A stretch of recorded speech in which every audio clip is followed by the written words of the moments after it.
the Disney film Saving Mr. Banks, starring Tom Hanks and Emma Thompson.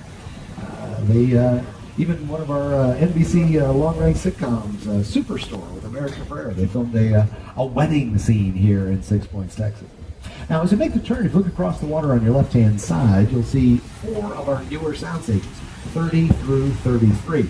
Stage 30, all the way to the left, is the current home of the NBC singing competition show, The Voice. 32 and 33, the ones that are on the right-hand side as we look at it over there, been used by a couple of different movies directed by Jordan Peele over the last few years. In the movie Us, if you haven't seen that movie, I highly recommend it. This is not a big spoiler, but if you watch the movie Us, almost everything that takes place in the underground with the rabbits was filmed over there in 32 and 33. Those stages were used not long ago by the Young Rock on NBC. And stage 33 was used in Jordan Peele's most recent film, Nope, starring Daniel Kaluuya and Keke Palmer. In just a moment, we're going to take you through the heart of another very historic area here on the back lot.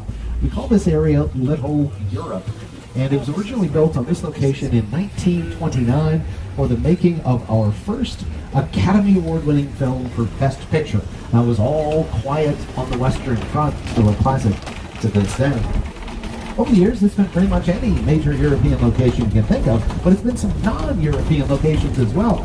For all 4 seasons of the NBC Emmy-nominated comedy The Good Place, starring Ted Danson and Kristen Bell, this was The Good Place. This was the afterlife. It's been used more recently by the Disney Plus series The Mysterious Benedict Society.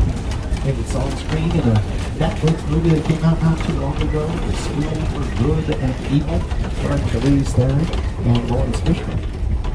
You see the signs there on that little courtyard for Hacks Transportation. They're basically using that as a little parking lot for some of the production support vehicles for the HBO series Hacks. It's based in our newest sound stages not far from here. But Little Europe was also the primary outdoor location in all of the classic monster movies from Universal back in the 1920s, 30s, 40s, into the 1950s. Dracula, Frankenstein, The Mummy, The Wolfman, The Invisible Man, The Hunchback of Notre Dame, all made their first appearance on screen in Universal films. They all shot scenes right back there in Little Europe. Right now, we're going to take you right inside of a soundstage, one you'll see on your screens in this clip from the Fox show Bones.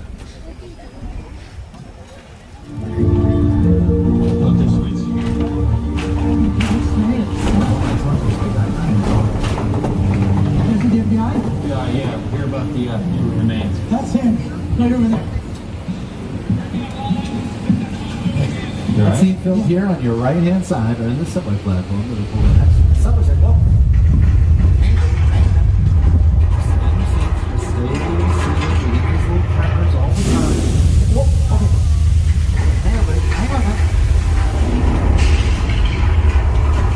These trams are earthquake-proof. You should be fine. Oh, back there on the left, in the back on the left, I guess you're going to see the upper part of the subway going out.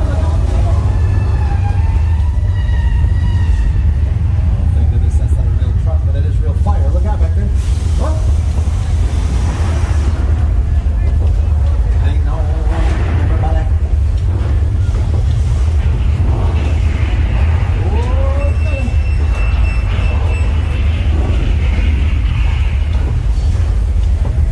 Well, I guess it's time to do what everybody in Los Angeles does during a natural disaster. Make a TikTok video. I guess the subway is still running.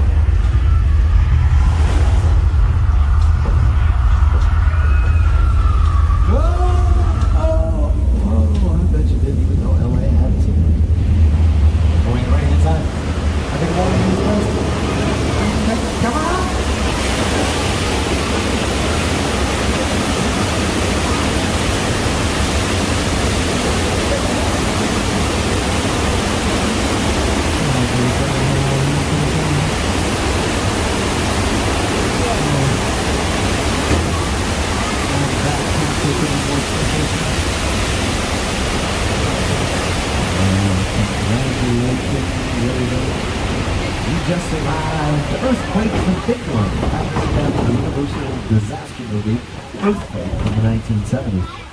Take a look at your screens. You'll see this set in full effect on the Fox show Bones.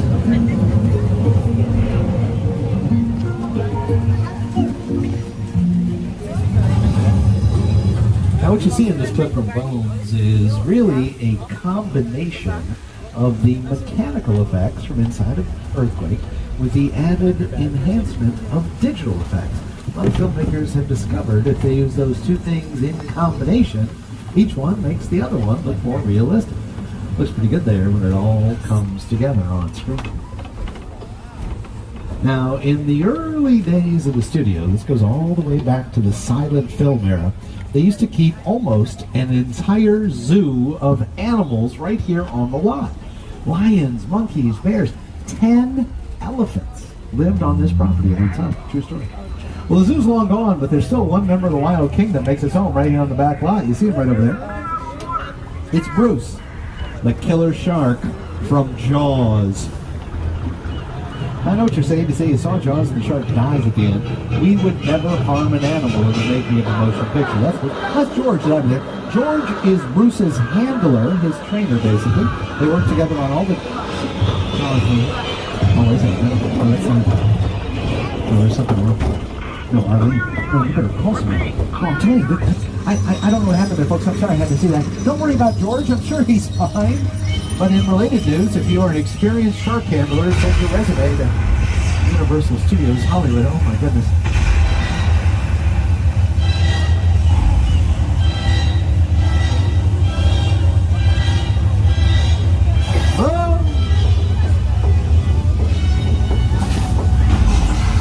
He's still hungry. He's still hungry.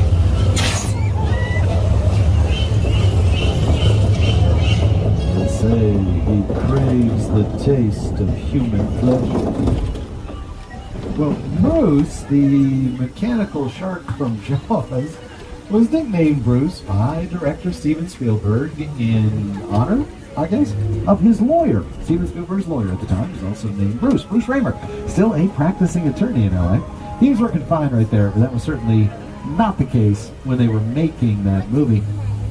I'm sure many of you have seen Jaws, one of the biggest hits of all time. If you watch that movie again, or if you get a chance to see it for the first time, I really encourage you to check it out. It still holds up even after more than 47 years. It still feels very modern. Other than the clothes they're wearing and the cars they're driving, it feels like a movie that could have come out last week. But one of the things that you notice with that movie is that you almost never actually see the shark. That was not the plan. Steven Spielberg wanted to show that shark much, much more frequently, but it was recently admitted by the production special effects coordinator that they had never tested those sharks underwater until they got out to the Atlantic Ocean and put them into the salt water of the Atlantic Ocean. The salt water immediately began to corrode all of the gears and the wiring. They could never get the things to work. Eventually, they were so far behind schedule, Steven Spielberg just decided to shoot a lot of the movie from the point of view of the shark. Turn the camera lens into the shark's eyes, you don't have to show the shark as much, and it really made the movie much more suspenseful. On either side of you here, you're going to see a lot of activity for a very major, big-budget, high-profile feature film that is shooting here on our property. See a lot of their light riggings on those storks, a lot of their support locations. If you look to your left, you're going to see a little bit of decoration on a couple of those houses at the end of what we call Colonial Street. And like I said, I can't tell you anything about the movie, but you look at those decorations, you have a little bit of an idea, at least what time of year that movie is taking place, what time of year the story is set.